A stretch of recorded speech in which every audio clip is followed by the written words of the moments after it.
হ্যাঁ, তুমি আমাকে ওই যেরকম বলো না ঈশ্বরের মতো ভক্তি শ্রদ্ধা করো, হয়তো কিঞ্চিত ভালোবাসো। না, সেটাকে ঠিক ভালোবাসা বলবো না, ভালো লাগা বলবো, ভালো লাগা। কিন্তু সেটা যথেষ্ট নয় যে তুমি তোমার বর্তমান জীবন ছেড়ে ওই ভালো লাগার জন্য আমার সাথে নতুন করে সংসার গড়তে আসবে। কেন আসবে তুমি? তুমি তো কোনোদিনই আমাকে বলোনি যে রোহিতদা, রোহিতদা আপনি আমার পাশে থাকুন, রোহিতদা আপনি আমাকে সাহায্য করুন। না, কোনোদিন বলোনি। আমি সেটা নিজে থেকে করেছি আমার ভালো লাগার জন্য। আসলে শ্রীময়ী, আমি না আজীবন তোমার সুখে দেখতে চেয়েছি, ভালো দেখতে চেয়েছি, আনন্দে দেখতে চেয়েছি। মাথা উঁচু করে বাঁচছ সেটা দেখতে চেয়েছি, ব্যাস, আর কিচ্ছু চাইনি। হ্যাঁ, আমি তোমাকে ভালোবাসি মানে এই নয় যে তোমাকে সেটা রেসিপ্রোকেট করতে হবে বা আমায় ভালোবাসতে হবে বা সব ছেড়ে ছুড়ে আমার কাছে চলে আসতে হবে, না। অনেক কিছু বলবো বলেই তো এসেছিলাম, কিন্তু আপনার সামনে বসে সবকিছুই ভুলে গেছি, সব গুলিয়ে গেছে। আমি তো আপনার মতন তো যুক্তি দিয়ে কথা বলতে পারি না। তবে একটা কথা বলবো রোহিতদা, আপনি চলে গেলে আমার খুব খারাপ লাগবে, আমার ভীষণ ফাঁকা ফাঁকা লাগবে। আপনি তো আমার জীবনে একটা আলোর মতন। আপনি চলে গেলে আমার চারিপাশটা একেবারে অন্ধকার হয়ে যাবে। এই কথাটার মধ্যে কোনো অসত্য নেই।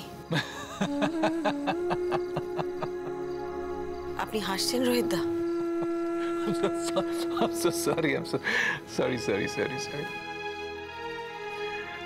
না না শ্রীময়, আসলে তোমার নিজের মধ্যে এতটা আলো আছে না যে সেটা অন্যকে আলোকিত করে তোলে। তাই তুমি অন্যকে আলোকময় হিসেবে দেখো, তা নয়। আমি চলে গেলেও কিন্তু তোমার মধ্যে থেকে আলোটা হারাবে না। তাছাড়া আমি যেখানে আছি তোমার যে খুব কাছে আছি তা তো নয়, সুতরাং আমার চলে যাওয়া বা থেকে যাওয়া এর মধ্যে কিন্তু কোনো পার্থক্য থাকবে না। ডিঙ্কা আমাকে একটা খুব অদ্ভুত কথা বলেছে, মানে সমানে বলেই যাচ্ছে। কি কথা? ডিঙ্কা চায় যে আমি আমি আপনার কাছে যাই, আপনার সঙ্গে থাকি, মানে আপনার সঙ্গে নতুন করে সংসার পাতি, আবার জীবনটাকে নতুন করে শুরু করি। কিন্তু কি জানেন তো, শুধু যে ডিঙ্কার বাবার প্রতি ভালোবাসা বা দুর্বলতা থেকে আমি যেতে পারছি না তা কিন্তু নয়। জীবনের এই প্রান্তে এসে দাঁড়িয়ে আমার আর নতুন করে কিছু শুরু করতেই ইচ্ছে করে না। এতগুলো বছর সংসারে থাকতে থাকতে সংসারকে আমি আমার সবটুকু দিয়ে দিয়েছি। আপনাকে নতুন করে দেবার আমার আর কিছু নেই। আর আমি না আপনাকে ঠকাতে পারবো না, আমি কখনো আপনাকে ঠকাতে চাই না। আর আমি আপনার বোঝা হতেও চাই না। আমি আমার ছেলে মেয়েদের জন্য এতদিন শুধু ভেবেছি। দিঠি, দেখুন দিঠি তো বড় হচ্ছে, আজ বাদে কাল তার বিয়ে হবে, সে একটা নতুন পরিবারে যাবে।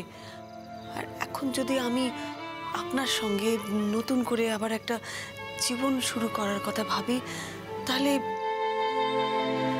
লোকে কি বলবে? মানে আমাদের সমাজটাকে জানেন তো, ওকে তো কত কথা শুনতে হবে, তাই না? আমার জীবনে যা হবার হয়ে গেছে, আমার জীবনটা যা নষ্ট হবার হয়ে গেছে, কিন্তু আমার কারণে আমার ছেলে মেয়ের জীবনটা নষ্ট হোক সেটা আমি একদম চাই না। ডিঙ্কা এসব কথা বলেছে বুঝি? বড় পেকেছে তো?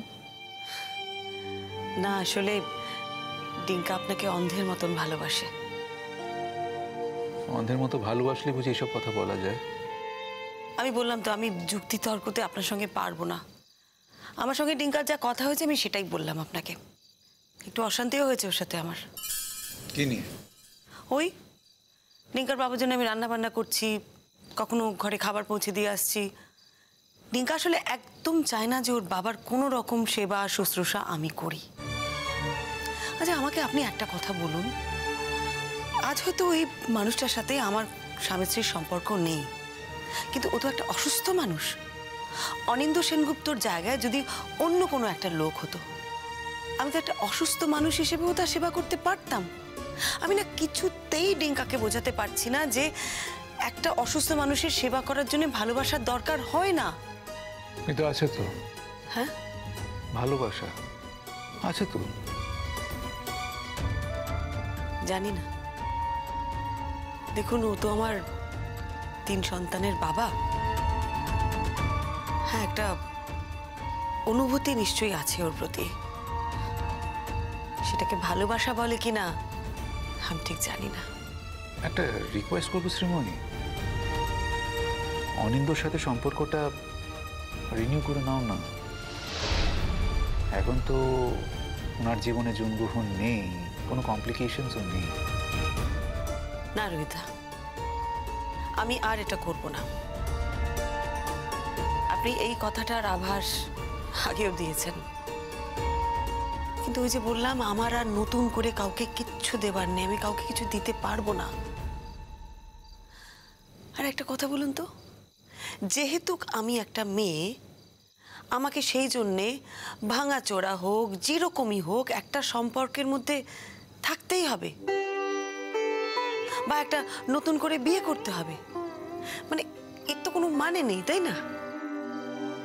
একদিন ভাবতাম জানেন তো, আমি বোধহয় একা থাকতে পারবো না, কিন্তু এই কবছরে মানে জবে থেকে ওই চুনের সাথে,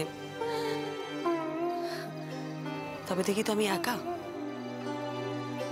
এই কবছরে একা থাকতে থাকতে আমি বুঝে গেছি আমি একা থাকতে পারবো,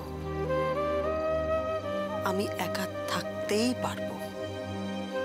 আমার কাউকে দরকার নেই, আমি আর কারোর সাথে কোনো সম্পর্কে জড়াতে চাই না। দেখো, সেই অর্থে দেখতে গেলে তুমি তো সংসারই করছো, জাস্ট ওই আইনে লেখালেখিটা নেই, বাকি তো সব একই আছে।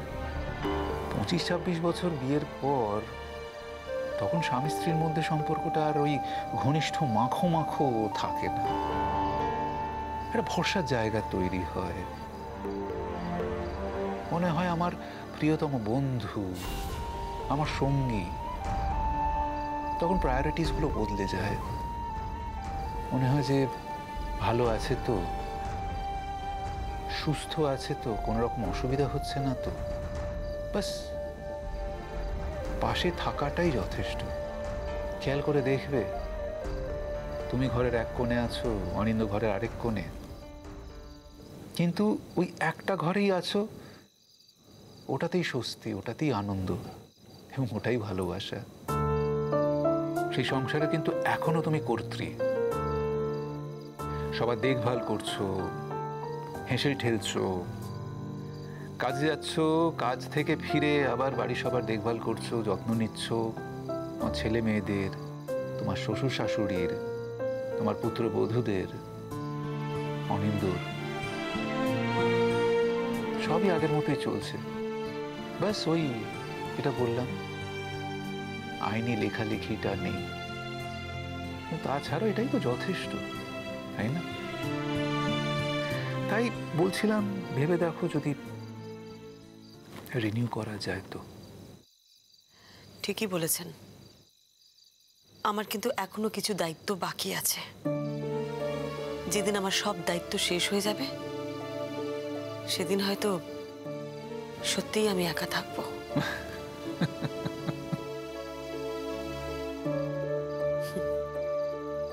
হাসবেন না রোহিতা,